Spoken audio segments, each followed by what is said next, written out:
আসসালামু আলাইকুম। সবাই কেমন আছেন? আশা করি ভালো আছেন। আমিও ভালো আছি। তো আজকে আপনাদেরকে আমি যে গল্পটা শোনাবো, আসলে সেটা একটা ভিন্ন রকমের গল্প।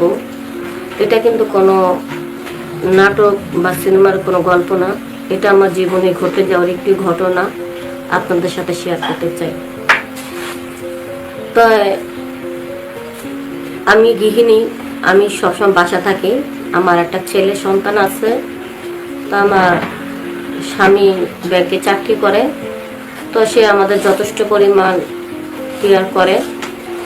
তো আমি আমার মাঝে মধ্যে যখন কাজকাম করি, সংসারে কাজকাম করি, অনেক চাপ আসে, তখন আমার বাচ্চাকে শান্ত রাখার জন্য আমি মোবাইলটা বাচ্চার হাতে দিই। তো আমার বাচ্চা কি করে, আর মাঝে মধ্যে মোবাইল টিপতে টিপতে টিপতে টিপতে অনেক সময় অনেক কিছু বের করে ফেলে। যেমন আমার স্বামী যখন রাত্রেবেলা আমার সাথে ভূমিকম্প চালিত, তখন আমার স্বামী ওই বিভিন্ন ধরনের ভিডিও না দেখার পর্যন্ত তার ফিল আসে না। এই জন্য সেই এই ওই মোবাইল দেখা আমার সাথে আনন্দ করতো। এই জন্য কিছু ভিডিও ও মোবাইলের ভিতরে সে রাখা দিয়েছিল।